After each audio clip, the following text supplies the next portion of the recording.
Lo que se vive actualmente en el Catatumbo es la mayor crisis humanitaria por consecuencia del conflicto armado en años en Colombia, pero no es el único punto de concentración de esa guerra entre grupos armados por el narcotráfico. El ejército ha identificado ya 10 focos más en el territorio nacional en los que podría estallar la guerra. Testimonios dan cuenta de que, por ejemplo, en Arauca las muertes se han ido sumando continuamente desde enero del 2022. Continuamos este cubrimiento de lo que se vive en el Catatumbo con el relato de los corresponsales en la zona, quienes han registrado las historias de los desplazados, así como de las familias de jóvenes reclutados. Hoy es miércoles 22 de enero de 2025. Mi nombre es Carlos Solano y este es el café de hoy de El Tiempo.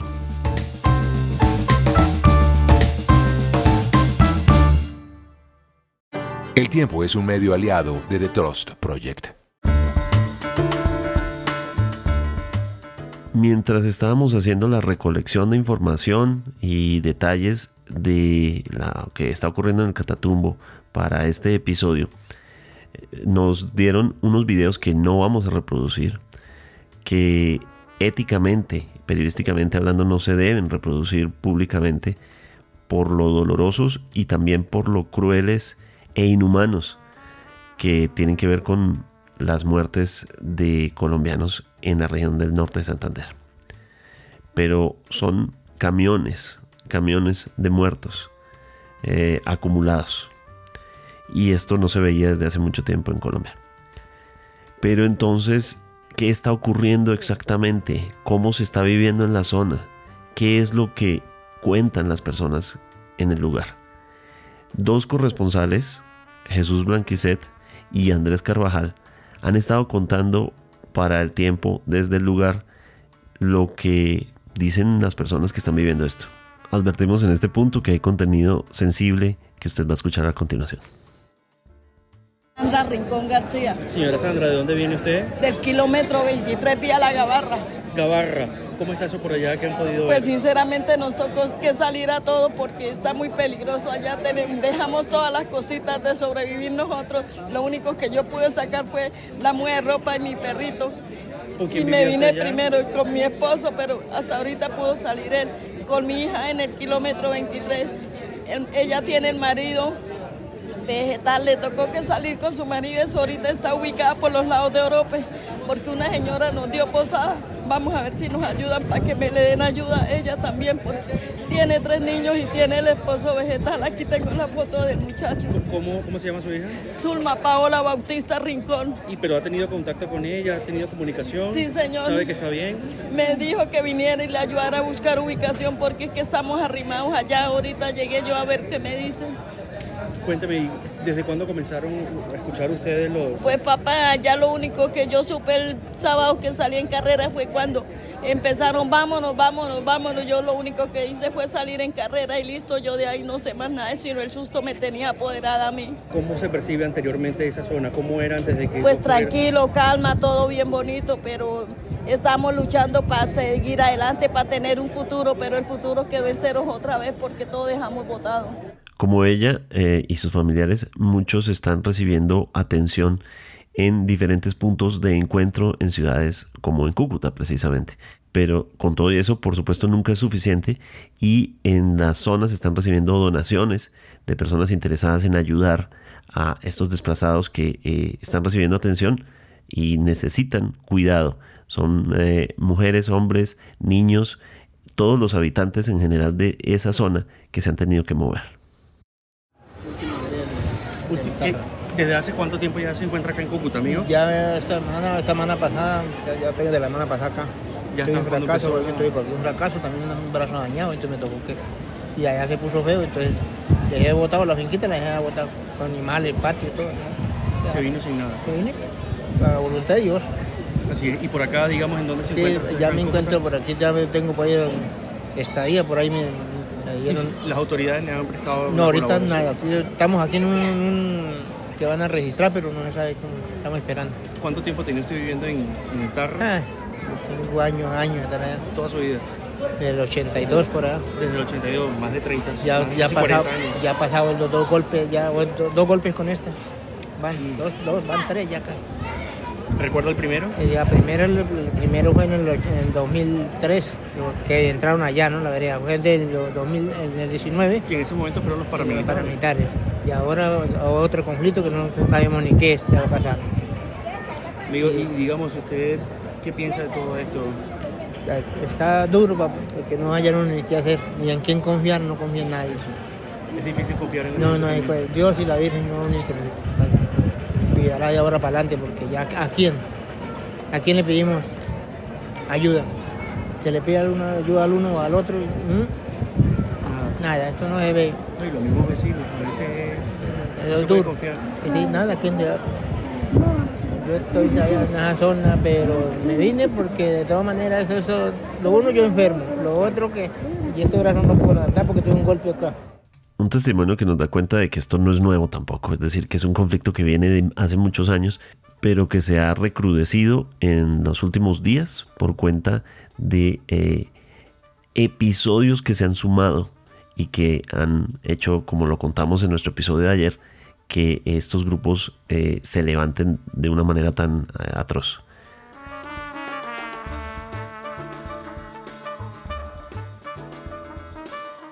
Lo que escuchábamos antes cuando se hablaba del ELN era que se trataba de una guerrilla fracturada en facciones que no se comunican bien entre ellas, una guerrilla que estaba debilitada, que por su antigüedad ya no tenía la misma fuerza, reducida en algún punto. Y ahora hoy estamos hablando de un grupo armado con un fuerte poder militar que se está enfrentando contra las disidencias, contra narcotraficantes en la zona, y no solo en el norte de Santander, sino en otras regiones. ¿Qué es este ELN que estamos viendo en el 2025? Marta Soto, editora de la Unidad Investigativa del Tiempo. Bueno, hay que empezar por aclarar que dentro de las negociaciones de paz, por primera vez el ELN se fracturó. Es decir, que si bien se hablaba de piezas sueltas que actuaban, por ejemplo, en Arauca, pues se sabía que el COSE es la pirámide de mando de esta organización criminal, pero en el gobierno Petro se logró, y eso es una de las cosas que ellos le reclaman al comisionado de paz, Oti Patiño, que una de esas facciones, que es la que actúa en Nariño, se separara. Y es una de las cosas que los hicieron levantar de la mesa de diálogo del gobierno y poner obstáculos diciendo que los habían dividido. Pero estamos hablando de una de las guerrillas más antiguas, casi tanto como las FARC, pero también más complicadas. Yo creo que llevamos más o menos 45 años intentando negociar con esta organización criminal. El presidente Gustavo Petro aseguró que si lo elegían, él haría la paz con ellos en 3 meses, pero se dieron cuenta que no. Y acaba de estallar un polvorín, que es el Catatumbo, de 11 que tienen identificadas las Fuerzas Armadas colombianas. Y también tienen identificado que precisamente por ese tema de los procesos de paz, el ELN se ha venido fortaleciendo. El periódico El Tiempo, y ustedes lo pueden encontrar ya mismo en las páginas del diario, reveló un informe confidencial que se compartió con generales y con almirantes, en donde ellos revelan cómo, mientras los grupos armados vienen creciendo exponencialmente, el pie de fuerza del ejército ha venido disminuyendo dramáticamente. En ese sentido, ese crecimiento que, según entiendo de sus informes periodísticos y de las fuentes militares, se establece que ha crecido un 14% el ELN, y ya hablaremos de las disidencias. ¿En cuánto tiempo ha sido ese crecimiento? Es decir, ¿cuál ha sido el curso de las acciones que han llevado a que el ELN se fortalezca de esa manera? Ese 14% que usted está mencionando es el total de hombres armados al margen de la ley, que aumentó en un año, entre 2023 y 2024. Estamos hablando que pasaron de cerca de 18,000 a más de 20,000. Entonces estamos hablando de un crecimiento muy rápido de organizaciones criminales que tienen bombas, que tienen sicarios, que tienen francotiradores, que tienen milicias y que le están haciendo mucho daño al país. Si estamos hablando de que en menos de 72 horas, en solo uno de esos 11 polvorines, que es el Catatumbo, se registraron 80 muertos, más de 11,000 desplazados, calcule usted cuál es el daño que pueden hacer militarmente hablando y en contra de los civiles. En regiones específicas, Marta, lo pregunto porque pues el Catatumbo es una región cocalera que por ello atrae muchísimo a esa guerra de narcotraficantes buscando rutas y zonas de producción, cultivos ilícitos. Pero ¿en qué otras zonas del país están reportando estas amenazas? Se los voy a enumerar con su característica. Usted ya mencionó norte de Santander, que es Catatumbo, que es coca, pero por toneladas, que sale por el Catatumbo y termina en Venezuela y son disparadas hacia Europa y Estados Unidos. En sur de Bolívar hay un tema similar, pero que combinan lo mismo que en el Catatumbo con la voladura de oleoductos, con la extorsión, volvieron los secuestros. Entonces usted ha visto cómo grandes empresas, por ejemplo, de giros nacionales, estuvieron a punto de tirar la toalla literalmente porque los venían extorsionando y venían asesinando a sus trabajadores en todo el sur de Bolívar. El otro es el Bajo Cauca antioqueño, que aquí permítame decirle que se mezcla un cóctel peligroso de cocaína, pero también de minería ilegal y extorsión a ganaderos. Sigue Vichada y Guainía, que estamos lamentablemente a la expectativa de que pueden haber masacres similares a las que está pasando en el Cauca, en esos sectores, que es coca pura y dura. Después sigue el norte del Cauca. Todo el país conoce lo que ha pasado en el Plateado, que impacta y se refleja en Nariño y también en el Valle, y eso también es narcotráfico. Y seguimos con Putumayo y Caquetá, narcotráfico, con La Guajira, que también es narcotráfico combinado con otra serie de elementos como la extorsión y también el robo de gasolina y todo lo que pasa en la porosa y peligrosa frontera con Venezuela. Y sigue el Valle del Cauca, que en un informe que reveló, un informe reservado que El Tiempo reveló del Ejército, escuchábamos a un auto oficial diciendo que el Valle, si bien en los otros polvorines hay alianzas entre algunas facciones de las antiguas FARC y el ELN para combatir al Clan del Golfo, y hay otros actores, en el Valle del Cauca es tan importante logística y geopolíticamente que allá todos pelean contra todos. Esto me imagino que también se ve reflejado en un fenómeno de reclutamiento que debe estar entonces disparado para que hayan crecido tanto estos grupos armados en esas zonas. Absolutamente. Uno de los informes de la Defensoría del Pueblo, que a propósito, así lo niegue, el gobierno había advertido lo que se venía en el Catatumbo, habla de ese nuevo flagelo que es el reclutamiento indiscriminado, no solamente de muchachos, sino también de niños. Por respeto a las víctimas y también a nuestros lectores, El Tiempo se ha abstenido de publicar los videos que nos están llegando del Catatumbo. Pero le puedo decir que en las volquetadas de cadáveres se ven muchos rostros de niños. Qué doloroso eso que usted cuenta, Marta. Pero Marta, quería preguntarle por la economía cocalera que es la que se ve en el Catatumbo. En diferentes reportajes se ha visto como en algún punto con la sobreproducción que hay de base de coca, por ejemplo, en ciertas zonas se convirtió en una especie de moneda transaccional, ¿no? Comprar una bolsa de arroz puede ser 1 gramo, otras cosas de mercado puede ser lo mismo, es decir, como que se manejara como una especie de moneda. Esta economía ilegal, ¿qué tanto está siendo la base de todo este conflicto? Es decir, ¿hay otros motivos o es este el conflicto central que se puede decir claramente dentro de esta guerra? Mire, lo que decía el informe de inteligencia de varias fuerzas, ejército, policía, FAC, incluso con elementos de la fiscalía, hablaba de que hay varios factores que han incidido en ese crecimiento desmesurado de estos grupos ilegales y pues por supuesto de la violencia en Colombia. Uno de ellos tiene que ver, por supuesto, con que esos procesos de paz, por ejemplo, el proceso de paz con las FARC, llevaron que algunas disidencias fueran a fortalecer las tropas del ELN y a crear sus propios grupos ilegales.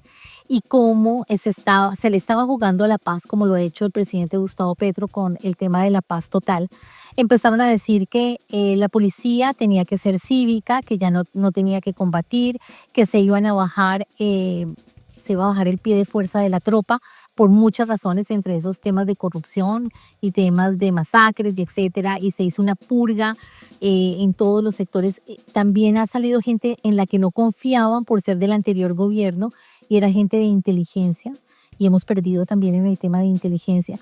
Y no quisiera anticiparme a información que vamos a sacar próximamente, pero hay otras decisiones políticas, digamos que en búsqueda de esa paz total, que terminaron afectando la capacidad del ejército y de la policía y de la FARC. No es gratuito que estén literalmente tirados, están en tierra los cerca de 19 helicópteros Mi-17 rusos, y que se demoraron más de un año contratando por muchas razones, incluso pues por el veto que hay a la empresa que venía haciendo, una empresa rusa que venía haciendo ese mantenimiento, pero están en tierra los helicópteros que son los encargados de mover la tropa.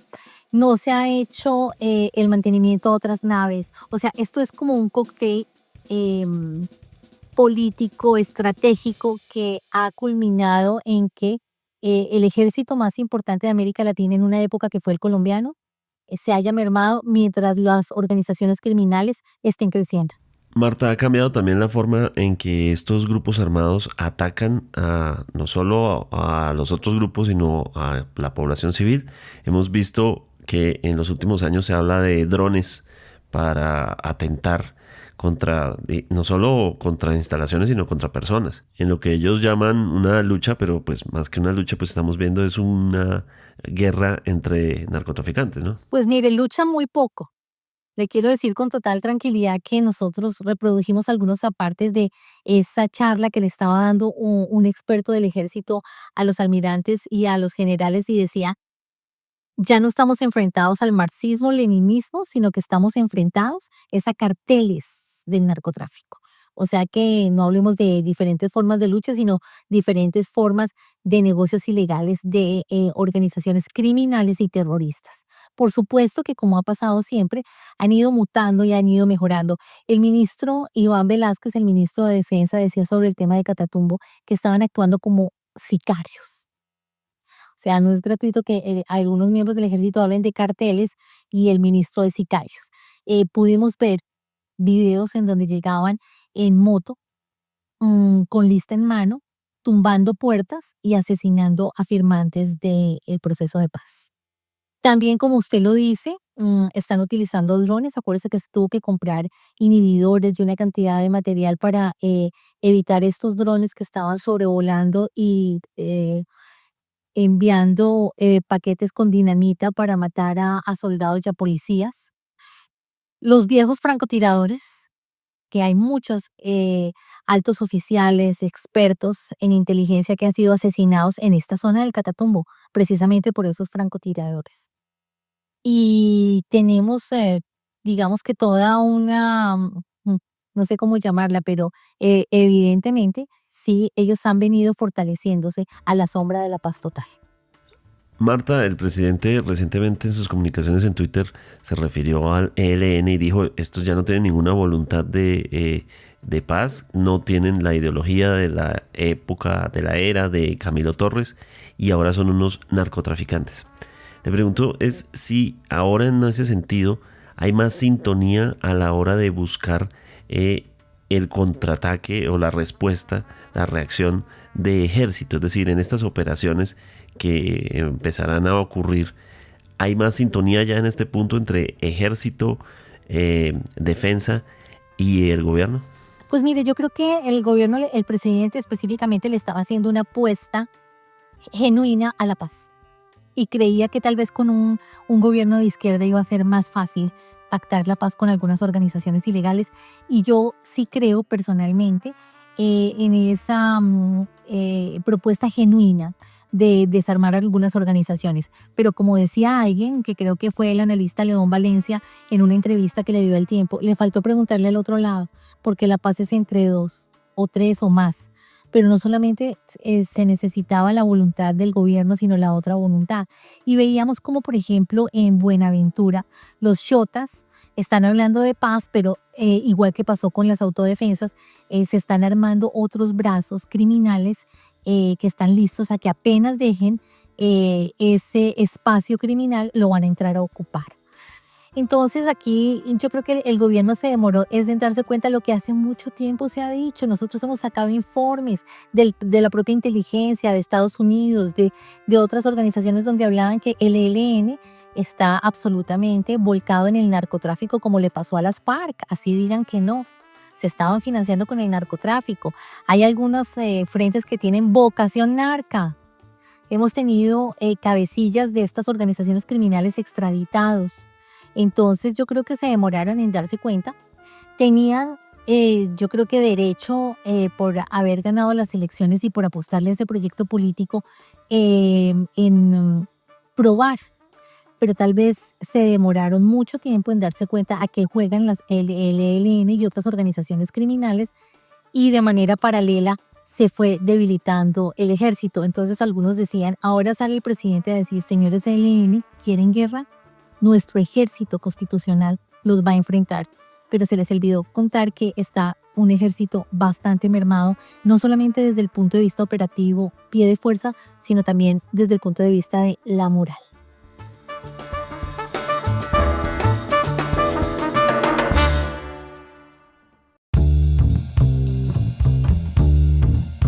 Gracias por acompañarnos en este café de hoy. Suscríbase en todas las plataformas de podcast y en el canal de YouTube de El Tiempo. Nos encuentran también en Instagram y en X como @podcasteltiempo. Además, si quieres recibir a través de WhatsApp la notificación de cada nuevo episodio, siga el enlace que se encuentra en la descripción o envíenos un mensaje con la palabra suscripción al teléfono 320-353-27 y haga parte de la comunidad del café de hoy. Este episodio fue producido por Juan Alejandro Motato. Mi nombre es Carlos Solano.